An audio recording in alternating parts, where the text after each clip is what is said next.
Hello all, welcome to Excel Academy. So today as part we started with the DSP, so we are going to continue the same.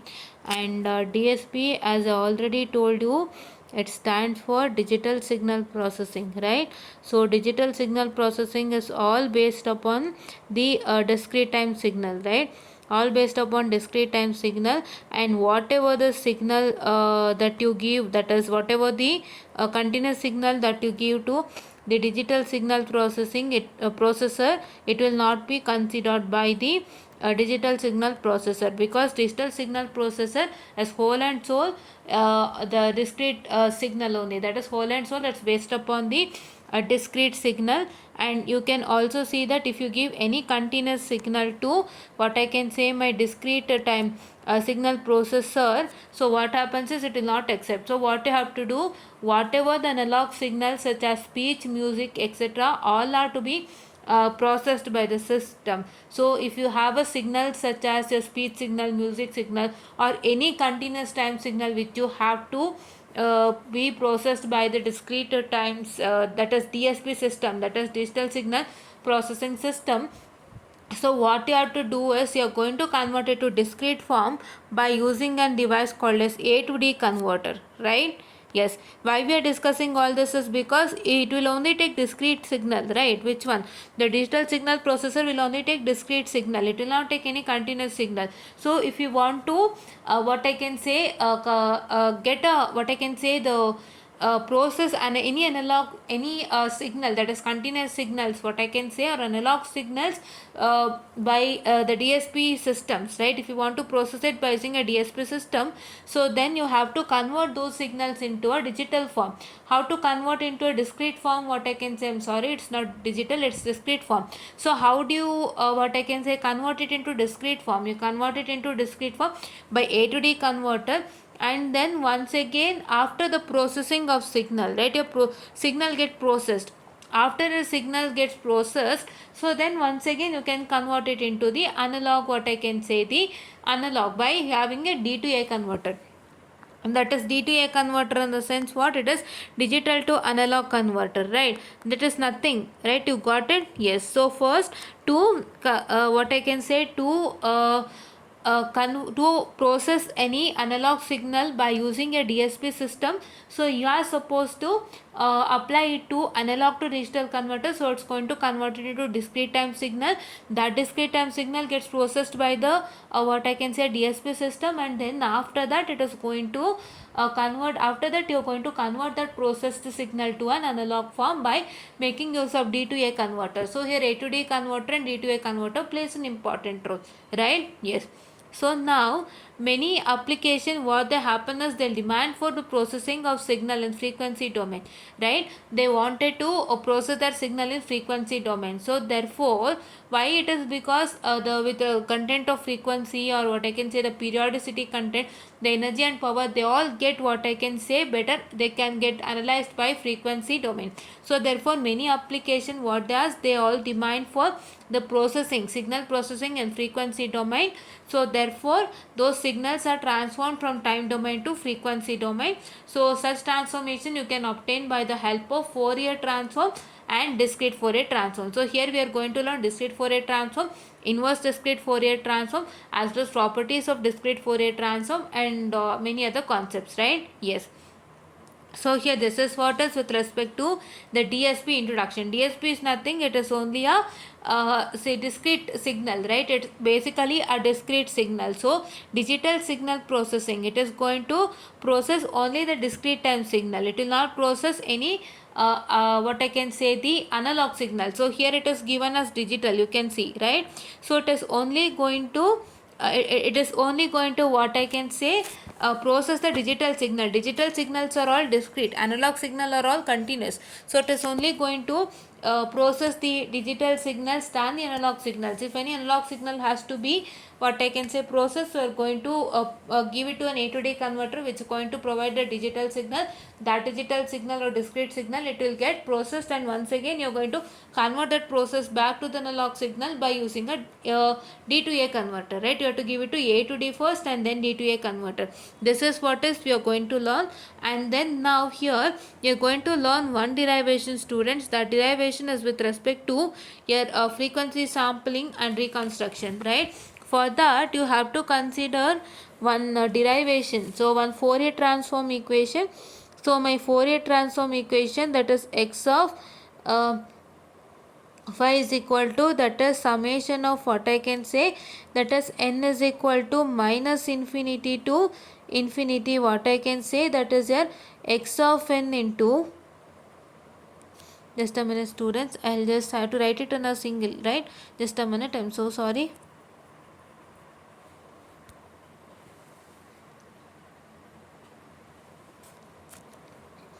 So this is what is my x of omega, which is equal to, that is summation of what I can say, I can write omega like this and like this also, both the omegas are same, right? Yes, this is summation of infinity to n is equal to minus infinity, that is what I can say, my x of n into e to the power of minus j omega n, right? Yes. So now here this is what is my equation for Fourier transform. So this is what is my equation for Fourier transform, right? Please do learn this in easier manner. I am also trying to teach you in easier manner so that it will be really helpful for you. So you need to know the each and every step. How is that generating, right? Yes. So now what you're going to do here, you can see that this x of n is a discrete time signal, you know, right? X of t and x of n we have already learnt in the basic signal processing signals concept, right? Yes. And your omega is the frequency, right? Yes, omega is the frequency. Now what is that going to happen is, so your omega as the frequency is always continuous function, so your omega always ranges from 0 to 2 pi, right? Your omega always ranges from 0 to 2 pi, but as your x of n is discrete, so here you have x of omega. See, I'll showcase to you, this is x of omega and x of n you have. Here your x of n is discrete, but x of omega is continuous, because my omega is ranging from 0 to 2 pi, which is a continuous signal, right? So therefore, so you have to, what I can say, you have to, what I can say, sample this function uniformly. So to sample this x of omega uniformly, because my omega is ranging from 0 to 2 pi, the reasons I am telling you, the omega is ranging from 0 to 2 pi, so therefore as my x of n is discrete, the given x of n in the equation is discrete, but my x of omega is not discrete, so therefore I can't give this x of omega to the digital signal processor, because it can't be evaluated. I told you before, only your digital signals will be evaluated and digital signal processor. Your analog signal has to be evaluated, so then you have to give it to A to D converter. So that is why you have to sample the signal uniformly. So how do you sample x of omega uniformly is, x of omega is periodic with period. This is what period 2 pi, right?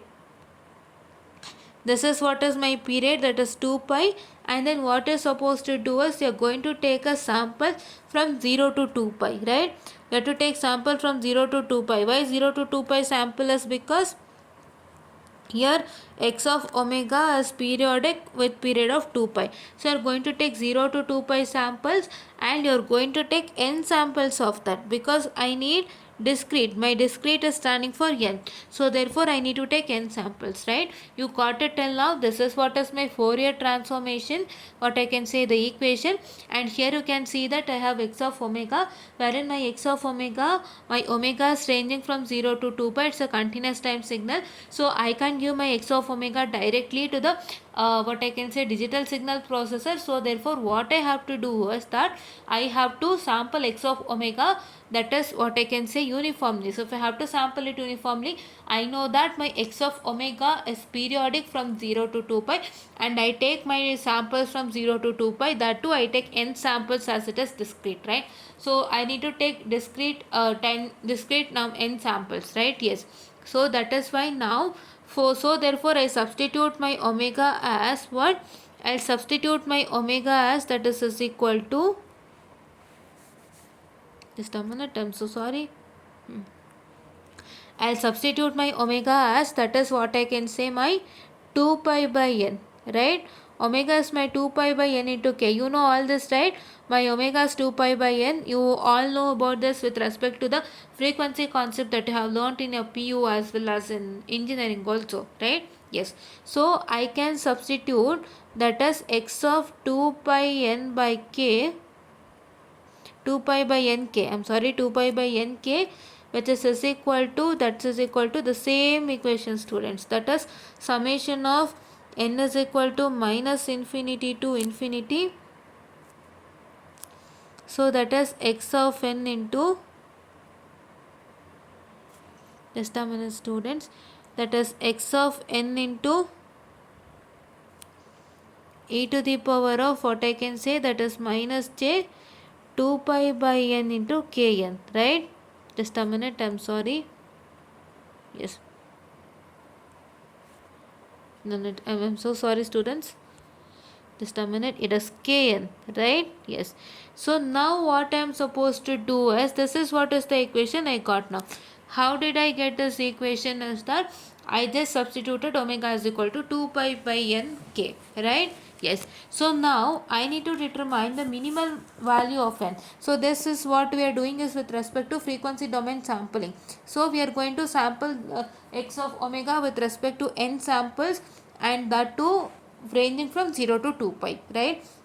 You just have to remember. So if you are writing, how you to write is, first you are going to consider the Fourier transformation of the signal, that equation you are going to write. After that you are going to write that my x of n is my discrete time signal and your omega as a frequency. So you have to write that, you have to write just a simple note, that simple note you have to write. What you have to write is my omega as a continuous signal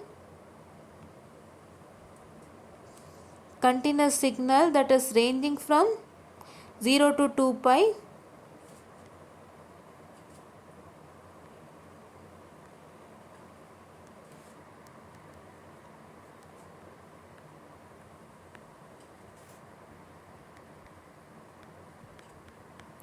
continuous signal ranging from 0 to 2 pi. So therefore this, as this continuous function cannot be evaluated on a digital processor, so you have to sample your x of omega, that is uniformly. You have to write this first, and then what are you going to write?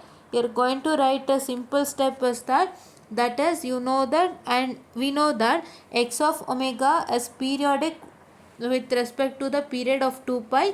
So therefore we have to take the samples, that is 0 to 2 pi, and that too we are going to take n samples, and they have to write it. And then so therefore the spacing between the successive samples is, that is 2 pi by n into k. So that one you are going to substitute over in the place of omega. So this much you are going to write for your exam, and then you are going to substitute this and then finish it off, right? Yes. I am telling you how to represent this question for exams also, and I am also teaching you, right? Yes. So now coming on to the next thing. So I have to determine my minimum value of n. This is I am doing with respect to frequency domain sampling. We will go to the reconstruction next, right? Yes. So we know that n is varying from, that is my next step is that here n is varying from minus infinity to infinity. How minus infinity to infinity? My summation. You can see the summation, right? N is equal to what? Minus infinity to infinity is the summation, right? Now what is supposed to do? You are going to divide the summation to individual summation, which is having only n samples of x of n. How do you have to divide? You are going to divide it as individual summations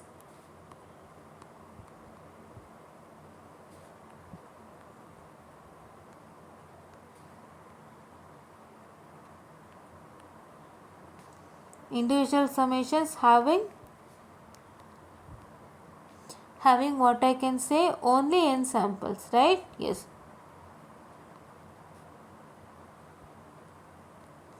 You are going to divide it into individual summations having only n samples of x of n. It should have only n samples of x of n. So if I divide that, so I get it as what? So I get it as, that is equal to 3 summations, students.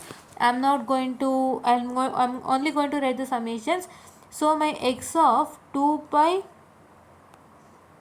by nk which is equal to this summation, students, that is minus 1, that is n is equal to minus n, that is this is one summation, students, that is n is equal to minus n to minus 1. We are going to write the same, that is what, your x of n into e to the power of minus j 2 pi by n into kn, right? So this is, students, I forgot to tell you, just a minute, I'll clear it off. So it is e to the power of minus j 2 pi by n into kn, right? So here we forgot to write that. So here in this equation you are supposed to write, just a minute, yes, we wrote it, yes, we wrote it, students, yes, we wrote it, students, wherever we have omega we substituted it, right? Yes. And now coming on to the next summation would be, so that is plus summation of, that is what I can say, n is equal to 0 to n minus 1.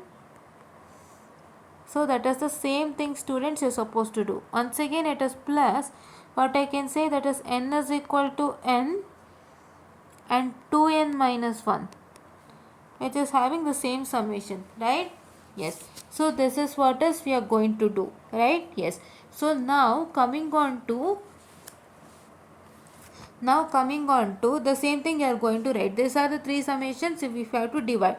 So you have to divide what? You have to divide that n is equal to minus infinity to infinity to this two individual summations which is having the n samples of x of n, right? These three are having n samples of x of n, right? Yes. And now coming on to what I can say, the individual summations I can represent it as, if I represent my individual summations, so I get it as what? I get it as, that is x of 2 pi by n into k, which is equal to, I can represent it as, that is summation of infinity to L is equal to minus infinity, and once again I take it as summation of n is equal to ln, just a minute, n is equal to ln, I am so sorry,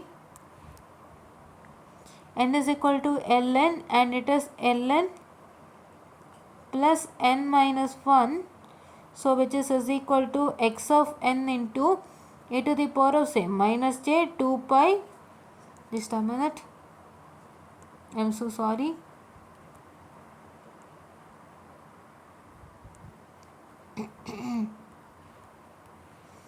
e to the power of minus j, what I can say, I am so sorry, students, yes, e to the power of minus j 2 pi by n into kn, right? Yes, it is kn, right? So now this is what is the equation I get. So I am writing the individual summation in this representation. So if I substitute the value of L and what I can say, the n in this representation, you can get the individual summation as a result, right? Yes, you can just substitute the value of L and you can just check it out, so that if you substitute the value of L, so you can just get the what I can say, the resultant, right? How you can get the resultant is that, for example, for this if you substitute L is equal to 0, for the summation if I substitute L is equal to 0, I get it as 0 into n, that is 0 into n plus n minus 1. So now I get my resultant summation as, this is 0, so I get it as n is equal to 0 to n minus 1, right, which was one summation, right? If I substitute 1 over here, I'll substitute 1 over here, I'll substitute 1 over here, I'll substitute 1 over here. So what I get? I get it as summation, that is n is equal to n2 n plus n minus 1. So which I get it as n is equal to n2, what I can say, that is 2n minus 1. You got it? Yes, yes. So if I substitute minus 1, so if I substitute minus 1, what I get? I get it as minus n plus n, which is equal to what? Which is equal to 0. So now I get it as n is equal to, I get another summation such that my, what I can say, the n is equal to minus n to what? Minus 1, right? You are getting all the three summations. So this is what is the resultant. I am showing you with respect to the proof. That is, whatever the summations you have taken over here, the individual summations, I'll take another color. whatever the individual summations we have taken, that is we are going to take whatever we are representing the individual summations like this. So for this individual summation, here for this L, if you substitute the value, so you are going to get the individual summation itself, right? See here, you got one individual summation, this is one individual summation, and just a minute, students, this is one individual summation, you got it, right? Yes, that is how we proved it. So now what is supposed to do next is, so now I am going to change the index of n. So now my n is becoming equal to n minus ln, right? So I'll substitute my n is equal to n minus ln wherever it is present. So therefore for that my summation becomes equal to n is equal to 0 to n minus 1, right? Yes. So now if my summation becomes like that, so I have to take what? So I have to take that is equal to x of that is 2 pi by n into k, which is equal to, and so sorry, just a minute students, n into k, which is equal to what? That is summation of what I can say infinity to what I can say L is equal to minus infinity, and this summation will become equal to n is equal to 0 to n minus 1. Why? It is because, so you have to what I can say change the internal summation of n, change the inner sum from n to n minus ln. So for n minus ln, your summation will become equal to n is equal to 0 to n minus 1. So now if I take that, so I will be getting my resultant as, just a minute students, yes. So I get my resultant as that is equal to, so that is x into n minus ln into e to the power of the same students into, I'm so sorry,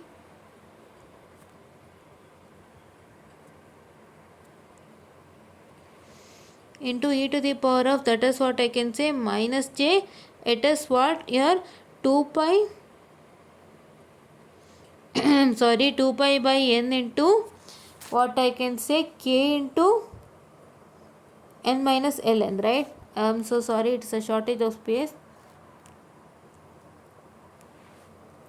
k into n minus ln, right? Yes. So now coming on to this particular, so next what I'm supposed to do, write L like this, so you might get confused. So now what I have to do is I have to multiply this. So if I multiply this, I get it as that is e to the power of minus j 2 pi by n into kn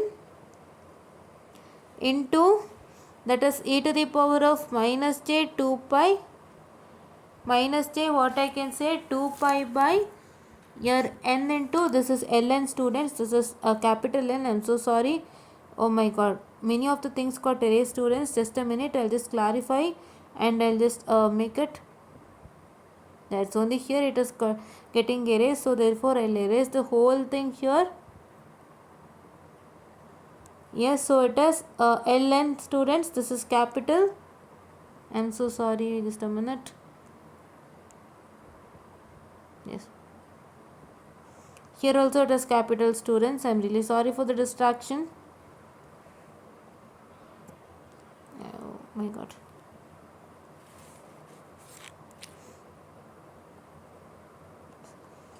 So this is my capital N, and if I multiply students, I would be getting my resultant as that is e to the power of minus j 2 pi by n into minus j 2 pi by n into kn, and one more thing I get it as e to the power of minus j 2 pi l, right? 2 pi l, so all 2 pi kl students. So if I get this, so this is always resulting in 1, right? This is always resulting in 1 since k and l are both the integers. So if I consider my k and l are integers, so what is that going to happen is I always get this e to the power of minus j 2 pi kl as 1, right? Yes. So that is why I'll take this as 1 and I'll only consider this much, and if I write my resultant, so what is the resultant I'm going to get? I'm going to get my resultant as that is summation of that is L is equal to minus infinity to infinity, and that is what I can say n is equal to 0 to what I can say n minus 1, which is equal to that is your x of n minus ln I'm so sorry students, I'm for using this board. I guess this board is somewhat complex for you people because the derivation is going lengthier and somewhat it's making a distraction for you, I guess. But please do adjust for today. From tomorrow, let's start with the whiteboard itself, right? Yes. So this is n minus ln into e to the power of minus j 2 pi. What I can say, that is my k 2 pi by n into kn, right? This is what is I have to do, right? Yes. Yes. So this is what is I get now. So now what I have to do next is, so I have to, what I can say, I have to now change the order of summation. Changing the order of summation in the sense what? So it is changing the order of summation in the sense you are going to change this to this and this to this. So first I have to write this one and then this one, right? So I'll write that and showcase to you. So if I interchange the order of summation, that I get it as n is equal to 0 to n minus 1, and I can get it as, that is L is equal to minus infinity to infinity. So I get it as x of n minus ln. Just a minute students, I am so sorry.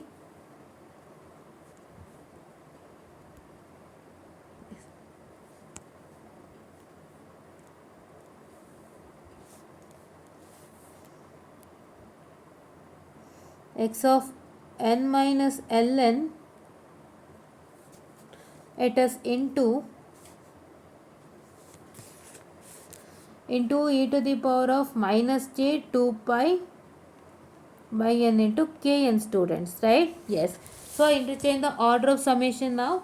After interchanging the order of summation, what I have to do is, I have to take it as, that is what I can say, the summation of L is equal to, just a minute, I forgot to write, I guess, L is equal to minus infinity to infinity. This x of n minus ln, I have to take it as my x of p. So if I take this as x of p, I get it as what? That is summation of n is equal to 0 to n minus 1. So that is equal to, what I can say, that is x of p into, just a minute, x of p into e to the power of minus j, that is 2 pi by n into kn, right? Yes. This is what you are going to write, right? So this is what is 2 pi by n into kn, or I can write it as 2 pi kn by n, right? Yes, both are the same, and this is what I get it as my resultant, and this is what is with respect to what? My frequency domain sampling, right? What had happened? We had taken a Fourier transform formula, and from that Fourier transform formula we got to know that it was equal to x of omega, and that x of omega was my continuous time signal having the period from 0 to 2 pi. I had this x of omega is equal to some formula, and this omega was my continuous time period that was ranging from 0 to 2 pi. So I can't give it to my digital signal processor, as I told you earlier. So therefore I have to sample that uniformly. So how do I sample? I sample according to the x of omega itself. That is, my x of omega is periodic with time period of 2 pi. So what I'm sorry, so what I have to do is, I have to sample it with respect to I'm sorry, 0 to 2 pi time period, as well as I'm going to do n samples, right? If I do n samples and with the time period 0 to 2 pi, so I get a diagram as follows students. Just a minute. So here is my diagram. So yes, just a minute. Yes. So this is what is my diagram, wherein it has been sampled. It has been sampled uniformly with n samples. With n samples, this is n samples, and you are sampling period, time period is with respect to starting from 0 and ending to 2 pi, and the spacing between the sample is what I say, that is 2 pi by n. So that one we considered, and wherever we had 2 pi by omega, so what we did, so we took this particular 2 pi by n, we substituted 2 pi by n into k, we substituted in the place of omega. So now after that, what did I do? I had a what I can say, my summation from n is equal to minus infinity to infinity. My n is ranging from this. So what did I do? I what I can say, splitted this summation in such a way that I should have n samples of x of n in the summation. So I splitted that summation, and I also took an alternate form of summation wherein it was my L is equal to minus infinity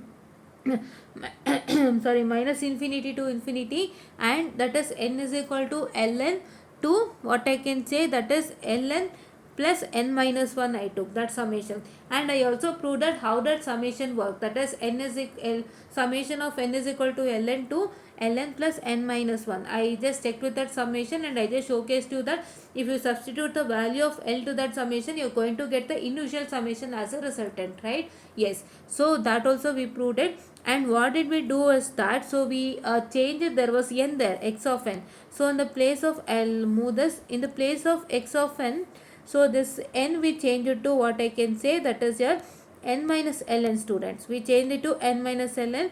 After we change it to n minus ln, so we just in the place of e to the power of minus j 2 pi by n into k, that n place we just substituted n minus ln, and we just multiplied that, and we got the two resultant, that is e to the power of minus j 2 pi by n kn, and one more resultant we got, that is equal to e to the power of minus j 2 pi k L, right? We got this resultant, and we know that this resultant is always 1 because my k and L is my integer, right?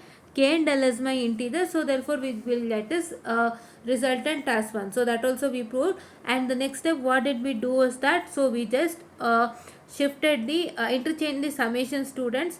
We just interchange the summation, and after interchanging the summation, we got a what I can say, we got the one in such a way that this is what is my summation of L is equal to this thing, guys. Summation of L is equal to minus infinity to infinity, my x of n minus ln, we took it as x of p. So this is what is my the what I can say, the construction of, that is frequency domain sampling, students. So I guess you understand things well, so therefore I'm telling it to you in a simple manner.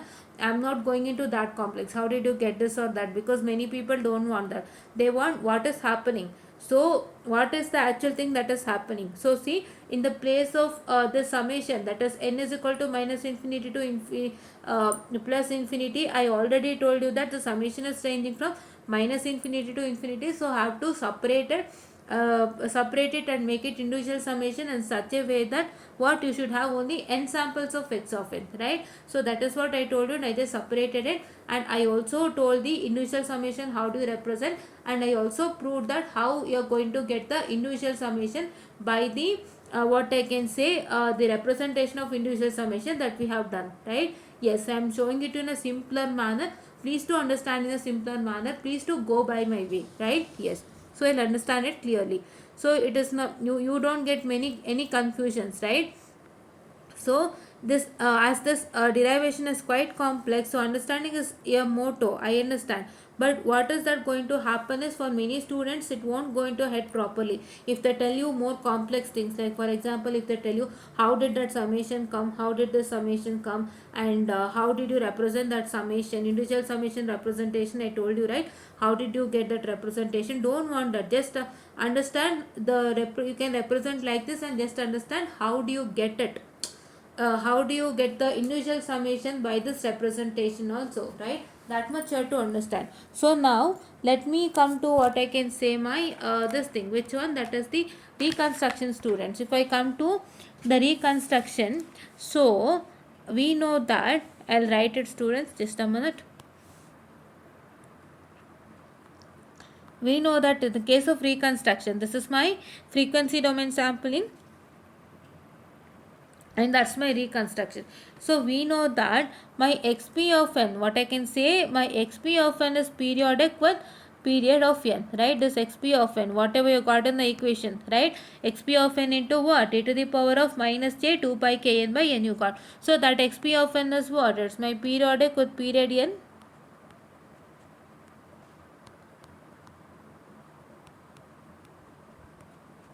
right? It is periodic with period n, and so therefore what is that going to happen is, so therefore it can be expressed by discrete Fourier series. So we are going to express in terms of discrete Fourier series. How do you express it in terms of discrete Fourier series? That is, you are going to take xp of n as your equation, right, to the other side. So xp of n will be is equal to what? That is summation of k is equal to, just a minute students, yes, it is equal to summation of k is equal to 0 to n minus 1, that is equal to c of k into e to the power of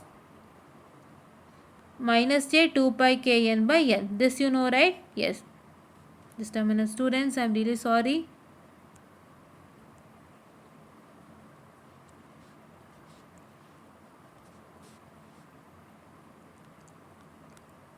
Minus j 2 pi k n by n, this you all know, right?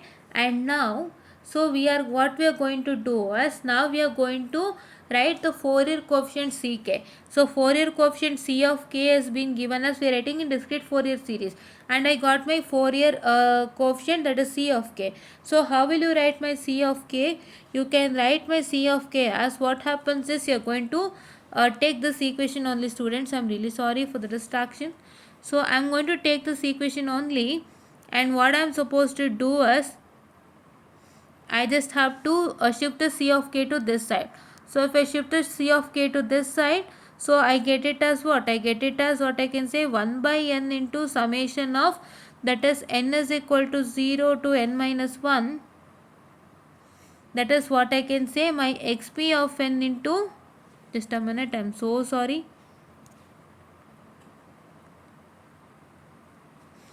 My xp of n into, I am so sorry students,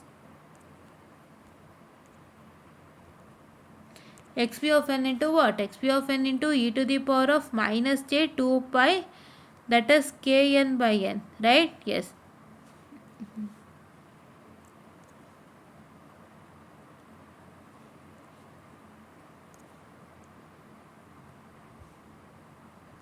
Yes, this is what you get it. And then what are you going to do now is, according to the given equation, so we know what is xp of n, right? So if I substitute, we know what is xp of n according to the equation. We know that, just a minute students, so we know the equation. Which equation? We know with the frequency domain sampling equation, that is, we know what is x of, what I can say, that is 2 pi by n, 2 pi by n into k. We know that equation, right? We have already got. That is what? My summation of n is equal to 0 to n minus 1, which is equal to what? That is xp of n into xp of n into e to the power of minus j 2 pi k n by n, right? Just a minute.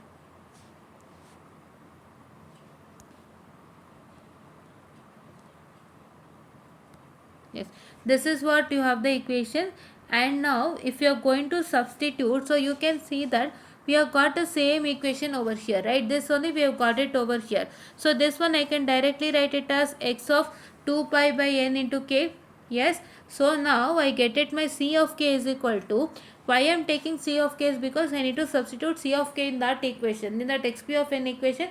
We have a c of k, there you are going to substitute. That is why we are doing all these things, right? So I now get it as, my c of k is equal to,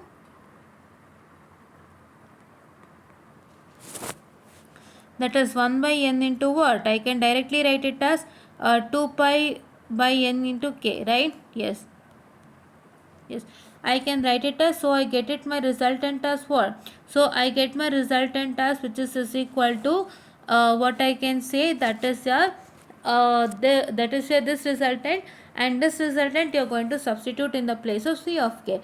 So if I substitute in the place of c of k, I get it as what? That is equal to summation of k is equal to 0 to n minus 1. I am so sorry students. Yes, oh my god, I'm so sorry, it's okay. So n minus 1, which is equal to what? Which is equal to, that is your what I can say, the 1 by n into 1 by n into 2 pi by n into k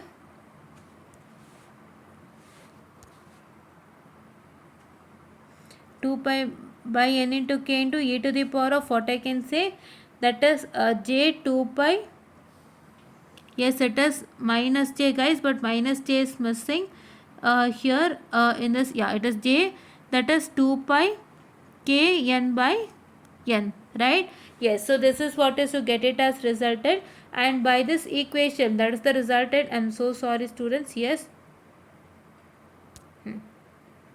by this equation that is xp of n, I can easily say that it is a time domain sequence xp of n. That is, this equation will tell you that you are going to regain the signal, that is, you are going to reconstruct the signal from the frequency domain sample, that is x of 2 pi by n into k, right? What happens when you get this xp of n equation over here? So this xp of n equation is going to tell that, so I can reconstruct my signal by using the samples. Which samples? By using my frequency domain samples, that is x of 2 pi by n into k, right? This is what is for today's session, and this is what is with respect to that particular what I can say, the frequency domain sampling and reconstruction of, that is my discrete time signal. And please do make sure that you understand this particular concept clearly well. And here, just a minute, I'll make a check. And here in the case of reconstruction, it is what I can say, this is plus j students, right? Here it is plus j, don't take it as minus. Just a minute. Yes, I'll write it periodic. Just a minute.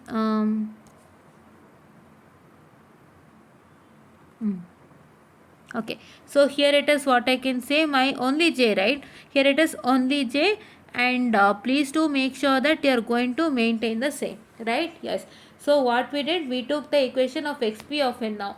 So we took the equation of xp of n, we told that it is periodic having a period n, and we took an equation of xp of n, and after we took the equation of xp of n, so what did we do was, so we just there was a variable called c of k, that is what is my Fourier coefficient, and Fourier coefficient also we took an equation for Fourier coefficient. It is represented as some equation, and in that equation we got to know that, so in that equation we got to know that we had a what I can say, the frequency domain sampling equation, right? That is, we have got x of 2 pi by n of n into k. So that equation we had got it there, and for that equation we substituted in the place of that equation, that is x of 2 pi by n into k, and we just simplified and we got a resultant xp of n. So wherein that xp of n is telling me that, so I've got an expression of time domain sequence, that is xp of n. What is xp of n? It is nothing, students. So reconstructed the signal by making use of a frequency domain sample, that is x of 2 pi by n into k. So this is what is for today's session, and from tomorrow we are going to see with respect to DFT and IDFT concept. And please do don't forget to like, share and subscribe, and please do watch our videos without fail, because it is really helpful for us to improvise more by your comments. And if you feel that if you want any more improvisation, so I'm going to improvise a lot. And please do make sure that you press the bell icon also, so that you can get instant updates. And if you really like our videos, please do subscribe, like, share and share it to others, so that it will be helpful for others also. And thank you.